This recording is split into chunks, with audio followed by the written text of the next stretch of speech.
Welcome back to PM Software and AI Agents. I'm Connor and, oh man, John, I have to tell you what happened to me this morning. I sat down at my desk with this massive to-do list and literally just stared at it for 10 minutes trying to figure out where to even start. Oh, I feel this so hard. Let me guess. You had like 15 things that all felt equally urgent and important? Yeah, exactly, and that's actually why I wanted to have this conversation today. I know we talk about tools and software all the time, but sometimes the biggest challenge isn't finding the right app, it's just knowing what to work on first. You know what's funny? I was having coffee with a friend last week who runs a small agency, and she said something that really stuck with me. She goes, John, I'm drowning in tasks, but I feel like I'm always working on the wrong things. That hits different, doesn't it? Because it's not about being busy. We're all busy. It's about being busy with the right stuff. Right. And I think that's where most people get tripped up. They think prioritization is this complicated system with color-coded spreadsheets and fancy methodologies. But honestly, it starts with something much simpler. Which is, Just getting everything out of your head and onto paper or digital paper, whatever. The first step is literally just doing a brain dump of every single thing you need to do. think you better. Everything. Everything. The big project deadline, the dentist appointment, that email you've been avoiding. All of it. Because here's what I've learned. Our brains are terrible at holding on to tasks. We spend so much mental energy trying to remember everything that we have no energy left to actually think about what's important. I think that's so true. I'll be in the middle of working on something and suddenly remember I need to call the bank. And then I'm distracted for the next 20 minutes. Exactly. So step one is just capturing everything. Don't judge it. Don't organize it yet. Just get it all down. Then you can start to see the full scope of what you're dealing with. And then what? Because I imagine just having a giant list isn't much better than having it all in your head. Well, that's where the real work begins. You need to start distinguishing between what's urgent and what's actually important. And man, this is where people get it wrong all the time. How so? We're wired to respond to urgency, right? The phone rings, we answer it. Someone sends an email marked urgent, we drop everything. But just because something feels urgent doesn't mean it's moving you toward your goals. Oh, that's a good distinction. Can you give me an example? Sure. Let's say you're working on a presentation for next week's board meeting. That's important. It aligns with your goals. It has real impact. But then your phone buzzes with a text about some minor office issue that needs your input right now. That's urgent. But is it important? Probably not in the bigger picture. Exactly. And this is where the Eisenhower matrix comes in handy. Have you used that before? I've heard of it, but I'm not sure I really understand how it works in practice. It's actually pretty straightforward. You divide tasks into 4 categories: urgent and important, important but not urgent, urgent but not important, and neither urgent nor important. And then what do you do with each category? Well, urgent and important stuff, you do it immediately. Important but not urgent, that's where you want to spend most of your time, actually. Those are the tasks that prevent fires instead of fighting them. Oh, that makes sense. Like working on that presentation before it becomes a last-minute panic session. Exactly. Urgent but not important. Try to delegate those if you can. And the stuff that's neither urgent nor important, honestly, just delete it. Life's too short.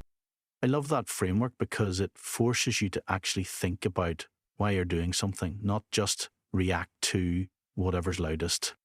Right. But here's where it gets interesting. Once you've categorized everything, you still need to evaluate the actual importance of each task. Not everything in the important category is equally important. How do you figure that out? Ask myself a couple of questions. First, how does this align with my bigger goals?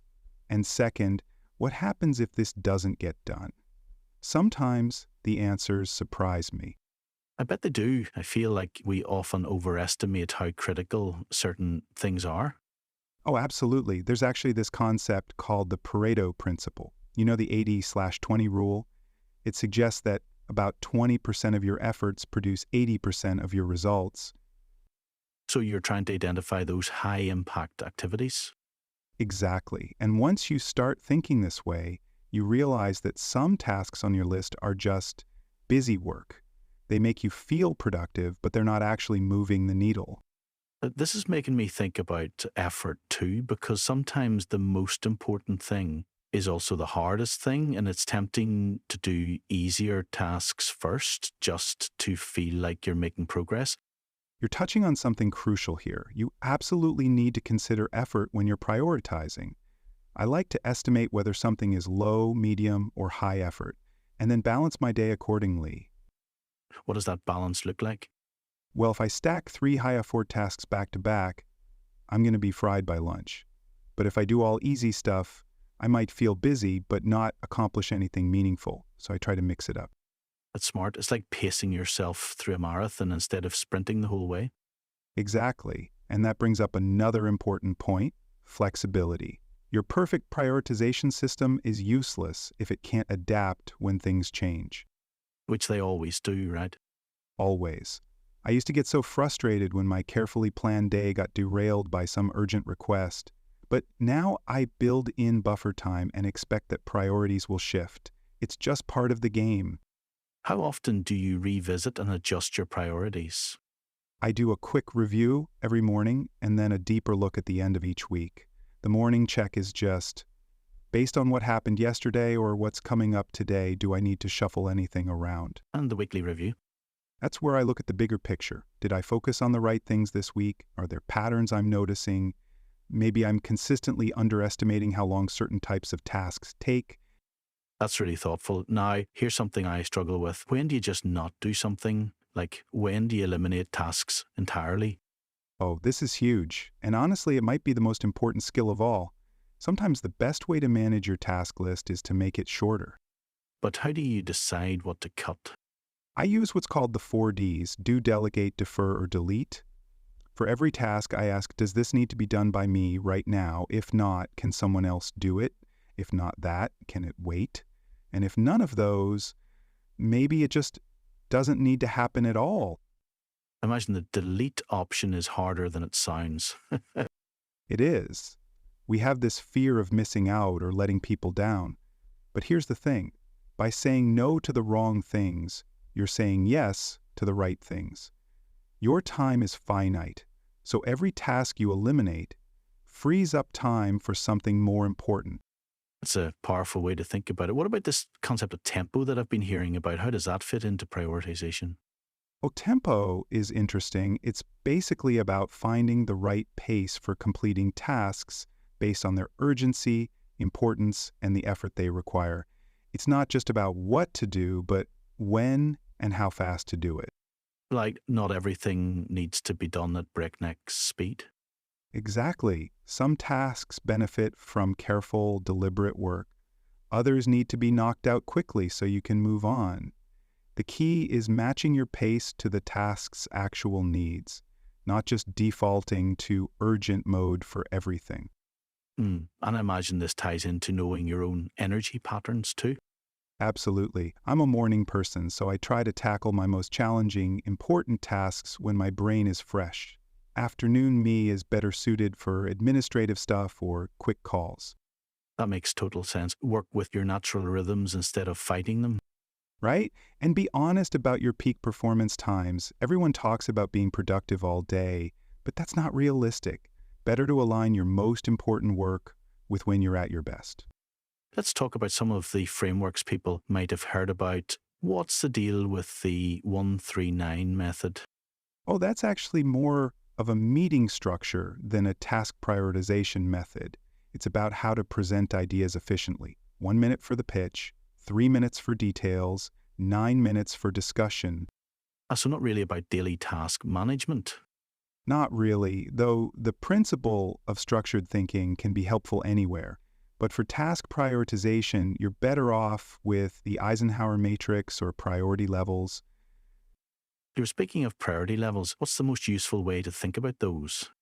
I like keeping it simple. Critical, high, medium, low, and lowest. Critical is drop everything else. High is soon. Medium is important but not urgent. Low is when I have time. And lowest is probably never going to happen, but I'm not ready to delete it yet. I like that last category. We all have those tasks that we know we should eliminate, but somehow can't bring ourselves to do. Right? Having a lowest category gives you permission to ignore those tasks without the guilt of deleting them. Sometimes they naturally fall off the list. Sometimes you realize they actually are important. This has been really helpful, but I want to make sure we're being practical here. For someone who's listening to this and feeling overwhelmed by their task list right now, what's the first thing they should do today? Honestly, just spend 15 minutes doing a brain dump. Write down everything that's bouncing around in your head. Work stuff, personal stuff, all of it. Don't organize it. Don't prioritize it yet. Just get it out of your brain and onto paper. And then what? Tomorrow, or later today if you have time, try the Eisenhower matrix on just your work tasks. You don't have to organize your whole life at once. Just pick one category, maybe just your work projects, and sort them into urgent/important quadrants. Start small and build from there? Exactly. The goal isn't to create the perfect system overnight. It's to start making more intentional decisions about where you spend your time and energy. I think that's what I needed to hear. Sometimes the idea of getting organized feels so overwhelming that you just don't start. I totally get that. But here's what I've learned. Even imperfect prioritization is better than no prioritization. You're not trying to optimize everything. You're just trying to work on the right things more often than you work on the wrong things. It's a healthy way to approach it. Progress, not perfection. Exactly. And remember, this isn't a one-time thing. Prioritization is a skill that gets better with practice. The more you do it, the faster you get at recognizing what actually matters. Any final thoughts for people who are just starting this journey? Be patient with yourself. You're probably going to make mistakes. Work on the wrong things. Underestimate effort. Get thrown off by urgent requests. That's normal. The key is to pay attention to what happens and adjust your approach accordingly. John, this conversation has been so helpful. I feel like I actually have a plan for tackling that overwhelming to-do list now. That's what I love to hear. And honestly, once you start being more intentional about prioritization, everything else becomes easier. You're not constantly second-guessing yourself or feeling guilty about what you're not doing. Because you know you're working on the right things. Exactly. There's this peace of mind that comes with knowing your priorities are aligned with your goals. Even when you're busy with purpose. Perfect way to wrap this up. Thanks everyone for joining us on PM Software and AI Agents. If you want to dive deeper into these prioritization strategies and get some practical templates to get started, check out the full article at projectmanagementsoftware.io/how to prioritize tasks/ Thanks for having me, Connor. Now go tackle those to-do lists strategically. Till next time, remember, it's not about doing more things, it's about doing the right things. Take care.